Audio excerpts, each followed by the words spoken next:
Ο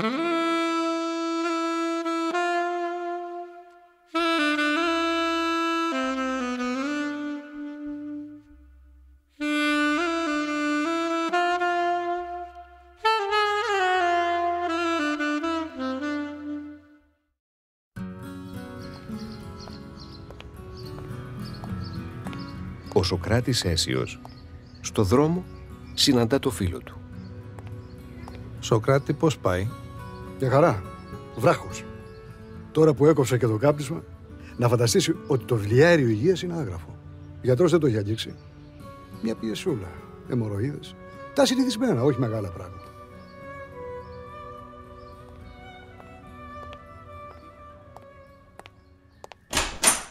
Ο Σωκράτης Αίσιος βγαίνει από το αποχωρητήριο λίγο προβληματισμένος. Πάλι άμα.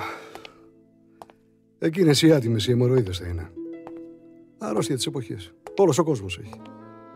Λίγη δυσκολιότητα τελευταία. Άλλο κι αυτό. Είναι που δεν τρώω σαλάτες τελευταία. Όλο κρέας, κρέας, κρέας.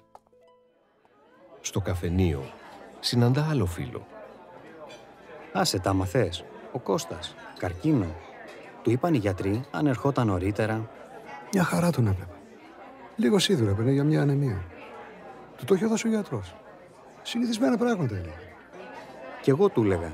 Και ο Αριστίδης είχε ανεμία, αλλά ο γιατρός του είπε ότι πρέπει να βρει την αιτία και τον έστειλε για κολοσκόπηση και γαστροσκόπηση. Τρίχες. Αν έχεις όρεξη και νιώθεις καλά, αιμορροίδες και ποιος δεν έχει στην εποχή μας. Έτσι νόμιζε και ο καημένος ο Αριστίδης. Δεν το κοιτάς, λέω εγώ, να έχεις και το κεφάλι σου ήσυχο. Άσε που άκουσα ότι έχεις δεν έχει συμπτώματα, πρέπει μετά τα 50 να κάνεις μια κολοσκόπηση. Έτσι, προληπτικά. Ο Αριστίδης, μάλιστα, είχε και τον αδερφό του με καρκίνο στο έντερο. Του είχε πει ο ογκολόγος του ότι θα έπρεπε να έχει ενημερωθεί και να εξετάζεται. Και αν βρεις κάτι, αλίμονο. Οι γιατροί λένε ότι είναι καλύτερα όταν βρεις έναν πολύποδα νωρίς, πριν γίνει καρκίνος, τον κόβουν επί τόπου και ούτε γάτα ούτε ζημιά. Δεν έχεις ακούσει ότι η έγκαιρη διάγνωση και η πρόληψη σώζει ζωές?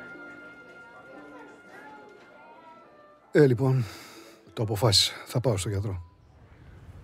Την επόμενη μέρα πάει στο νοσοκομείο για την εξέταση. Κύριε Σωκράτη, έχετε και αιμορροίδες, αλλά όχι μόνο αυτές. Στη δακτυλική εξέταση ψηλαφού χαμηλά έναν όγκο. Θα συνεχίσουμε με την κολοσκόπηση και μετά από αυτή θα μπορώ να σας πω περισσότερα. Μια εβδομάδα αργότερα, την επίσκεψη για την ενημέρωση και το σχολιασμό της βιοψίας. Κύριε Αίσιε, δυστυχώς ο όγκος που ψηλαφίσαμε, όπως έδειξε η βιοψία, είναι καρκίνος. Αδενοκαρκίνο. Και πώς έγινε αυτό, γιατρέ? Εγώ δεν είχα τίποτα. Μια χαρά είναι. Λίγο αιματάκι μόνο από τις αιμορροίδες. Και αυτό έχει συνέχεια. Όρεξη, σαν λύκος. Αν ερχόσασταν πριν 2-3 χρόνια, ίσως βρίσκαμε κάποιο αδένομα και λύναμε το πρόβλημα τότε. Γι' αυτό λέμε ότι η πρόληψη και ο προσυμπτωματικός έλεγχος σώζει. Θα πρέπει να κάνετε μια μαγνητική τομογραφία του ορθού και κάποιες ακόμα εξετάσεις και μετά στο Ογκολογικό Συμβούλιο, που θα είναι όλες οι εμπλεκόμενες ειδικότητες, θα αποφασιστεί ο σχεδιασμός της θεραπείας. Πρέπει να χειρουργηθώ, γιατρέ. Πότε? Πώς? Θα μείνω με σακουλάκι? Μη βιάζεστε. Το Ογκολογικό Συμβούλιο πρέπει να συζητήσει έχοντας όλα τα στοιχεία και να σας προτείνει την κατάλληλη θεραπεία. Στη συνέχεια, ο παθολόγος ογκολόγος που θα είναι ο συντονιστής σε αυτή τη διαδικασία θα σας ενημερώσει και θα αποφασίσετε εσείς για τον εαυτό σας. Το Ογκολογικό Συμβούλιο συνεδριάζει βλέποντας σε οθόνη και τις απεικονίσεις. Ενημέρωση του κυρίου Σωκράτη στο γραφείο του παθολόγου ογκολόγου. Κύριε Αίσιε, έχετε όνομα που αναδίδει αισιοδοξία και έτσι πρέπει να αντιμετωπίσετε την κατάσταση. Είστε τυχερός που παρά την καθυστερημένη προσέλευσή σας δεν έχετε μεταστάσεις και η νόσος είναι τοπική.